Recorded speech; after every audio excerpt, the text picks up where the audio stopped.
In today's video, we're going to be having a look at the NECA Toys A Nightmare on Elm Street Part 3 Dream Warriors. This is the Freddy Glove prop replica.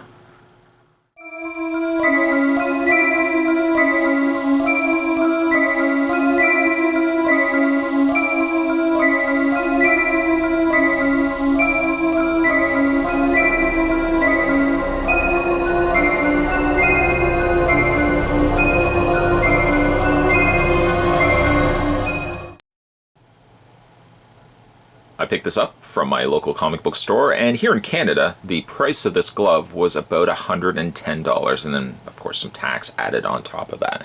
It may seem a little on the high point, but factoring in as well that you're getting yourself not only the glove that is here in metal, represented here in metal, complete with metal blades, but you're also getting yourself the hand in which you can hold the glove. I did want to also bring this to your attention as well. If you do have the blades up, the glove is extremely top heavy and topples over. I found in order for me to accomplish the beginning and the end of this review, even if you curl the blades ever so slightly, the weight of the blades, let me show you here on the side, the weight of the blades angled forward is enough to keep the glove balanced and prevent it from falling over. So just a little FYI in case you guys want to get this for yourself. Let's have a look at the hand in which the glove is inside of. Slides somewhat actually fairly easy out, and it looks extremely small. Like, there's my hand right there. It does look like it is a very small child hand, but it's enough that it holds the glove upright. It's in plastic, of course, and you've got NECA underneath here, A Nightmare on Elm Street, actually sculpted in there on Part 3, the Dream Warriors. But I mean, as it goes for a hand, I mean, there's not really much to be said for this. It's enough. It does what purpose it needs to do. It holds the glove upright. I'll move that to the side. So having a look at the glove itself. Now this is actually, we just finished, or at least I just finished doing the review of the Rubies, which was the deluxe Nightmare on Elm Street glove, which I don't really want to do too much in the way of comparisons, but you know what, we'll do it anyways. I'm going to put the NECA glove right there, and I'm going to reach off camera, and I'm going to bring in, there's the Rubies glove that we just had a look at. One could easily see right away that the Rubies glove, about the same size, but the blades are considerably larger, and one of the things actually that the Rubies one that I didn't actually mention during the review was that there was no soldering, there's no welding indicators on the blades themselves. They were just kind of, just kind of planted on top of the finger joint of the metal area here. Glove, I think, still absolutely sucks. I think it's just one of the worst. For as much time that they put into it, I don't want to sound like a broken record, but so much time that they put into this glove, the worst aspect of it, ironically enough, is the glove itself. But again, I could say that this glove is a lot heavier than the NECA glove. But it does definitely have shortcomings, though, with this glove here. Just want to show you guys, because I'm sure you guys would want to see the differencing between NECA's release and what we just looked at with a somewhat retail-released higher-end glove, which was also represented here in metal. A little heavier, yes, but I think the glove kind of fell short overall. That to the side, and of course, if you want to see my full review of the Rubies glove, I've actually done reviews on 3 of the Rubies gloves, the basic, the deluxe, and then like the metal deluxe, so you can check those out in their separate videos. Nonetheless, though, here we have the Nightmare on Elm Street as seen in Nightmare on Elm Street 3, the Dream Warriors. So we have somewhat of a general consistent darker brown glove and plates. Here you've got much more the visible welding aspects of how the blades were attached to the fingertips, whereas something again that the Rubies glove didn't have. The little touches of detail like this I certainly appreciate from NECA, because it shows that they're paying attention and they're looking at the source material when they're releasing, a glove such as this.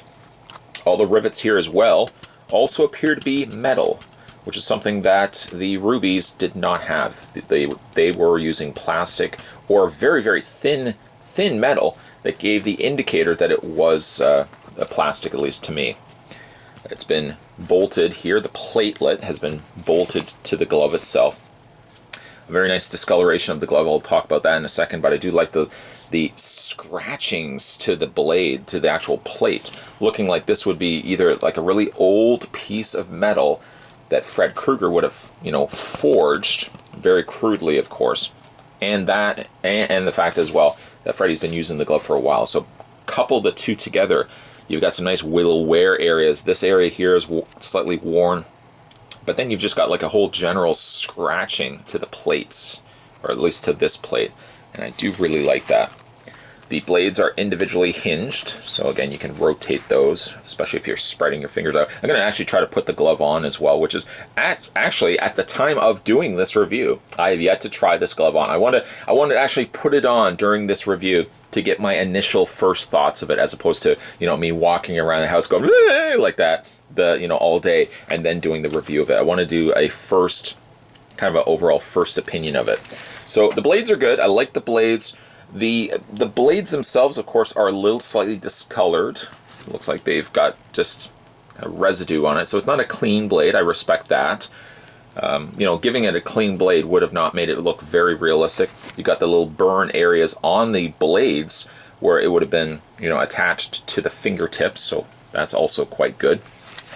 The fingertips also have a slight discoloration versus the mid finger knuckle areas, which are slightly lighter in color. Again, a really good resonating of this kind of copper color. More copper here, darker copper on the fingertips, and then you've got the more lighter, almost like borderline bronze with a discoloration around the outer parameter. So you've got really nice varying shades of color. It's not all one color, which, like the Rubies basically used the same color across the board. So here you get a much more realistic representation. You've got the adjustable, you know, the adjustable strap here on the bottom of the glove, as it appeared in the movie. And you've got the little looplet there, as well as, I don't know what you would call this, the little, not quite a bobbin, but it's like a little bead there at the end as well. That's also been slightly painted. Real cord. Of course, real glove, not something that feels like plastic. And then we have the interior of the glove. A little bit of paint on the inside for good measures. Generally, though, it looks like a lighter glove, probably about like a lighter shade of almost like brown or like a tan, and then they've just washed over top with the brown. I mean, it works. It doesn't look like, let's just take a paintbrush and just dab random places to it. There's the inside of the glove, and it says, just for good measure, it says made in China, just in case Freddy's letting you believe that he made it himself. You got the openings in the fingers, or in the palm area, as well as the individual fingers, just again like the movie. So we're gonna go ahead, I'm gonna try the glove on. Of course, it's the least I could do. I mean, I would feel cheap if I watched a review and somebody didn't actually try on a Freddy glove. So I'm gonna actually try it on, see how, first of all, it fits, how well the fingers actually work. It does seem, and I guess it is fairly accurate, but it does seem like some of the ringlets are a little higher. I suppose that is correct. I feel like they should be a little bit lower, but I'm judging it by the length of the actual blade, like this part here. That's fairly accurate. Maybe the fingers could have been a little bit longer, but looking at the source material, I mean, that is somewhat accurate. The fingers do move. I mean, again, it's a little harder on this area because especially the pinky finger, where the hinges on this part, I can't get nearly enough of a grab to it. Now again, this would have been customized for, say, for example, you bought yourself a custom glove from, say, somebody that designs gloves for a living.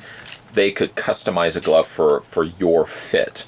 This glove doesn't quite fit me in the sense that none of the stuff really lines up correctly, but again, I'm taking this from a movie replica rather than something that would be customized for my specific hand. But the glove feels good. It feels like it's a good quality. I can move all my fingers again. Some a little more successful than others, like this glove here, this blade here moves fairly easy. This one does as well. guess the only one I really have the struggle with is the pinky. Glove looks good, glove feels good, glove's got a good bit of weight to it. It definitely looks like they put a lot of extra time and care to the wash of it, so it didn't simply just seem like it was... It seems like each one of these are unique. That's what impression I get from this. It doesn't look like, you know, we've just mass-produced these, which ultimately this is what they've done. But it does look like it's a more custom-made glove and something a little bit more accurate to what Freddy would have forged, you know, in his underground basement. But the glove fits good. I mean, I've got no issues whatsoever with the glove. The paint looks good. You know, the metal feels like it's a good thickness of metal. Like there's no bend to this metal. If you had a thinner metal, you could easily kind of bend it and warp it. But it's got a good thickness. Again, the fingers feel like they are a good thickness. And the ringlets that connect around the fingers are also of a good quality as well. I don't think I would really say there's anything too negative, I would say, about the actual glove. Maybe like the fingers could have been a little bit more polished. They obviously went the route of going with a more matte blade, an unsharpened blade, I should say. I mean, it's not sharp. There are no real definitive points to it. So, I mean, even though it is a replica, no company's really going to release it with a very sharp point that you could still do damage with. That being said, clearly this is not a toy. This is more something that I would think you're going to be picking up to be displayed as a replica. You're not going to be using yourself. This is definitely not something I would be advising to give to a child. But generally, I'm pretty happy with this glove. Toys A Nightmare on Elm Street Part 3 Dream Warriors glove is a wonderful representation of the glove that Freddy wielded in the third outing for the franchise. Generally, I've noticed, though, with NECA, they've struggled a bit when it came to the Friday the 13th Jason Voorhees replica mask, not quite looking like they did from the movie. The Freddy gloves, on the other hand, even though this really being the first that I've picked up, they've released other ones in the past. This is a really good representation of how the glove looks in the film. From a glove standpoint, I'm very happy with the quality of it. It feels like a good, durable piece. It doesn't feel cheap. The glove, I think, has been painted at just the right level of wash, that it doesn't look like it's just random dabbing of paint. I don't really think I can think of anything...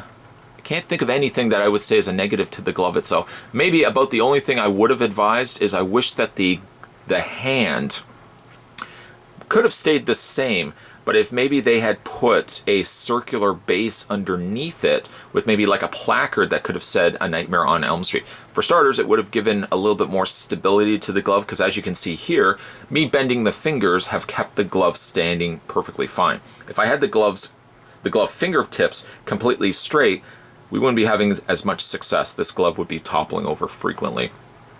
So a little bit larger of a footprint for the hand that holds the glove, I think, could have been afforded.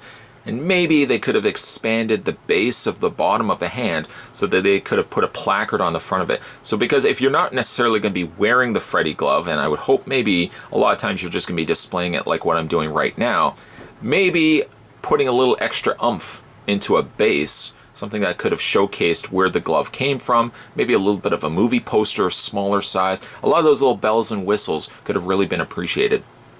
But that's only just the base. That's solely the base that's holding the hand. As a whole, though, this glove is quite spectacular. It's currently available, or somewhat available, in comic book stores if you can find it.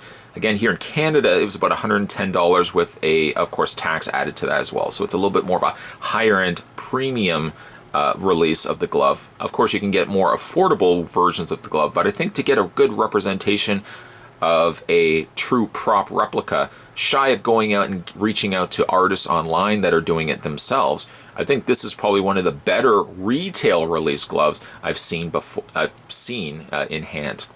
Really highly recommended.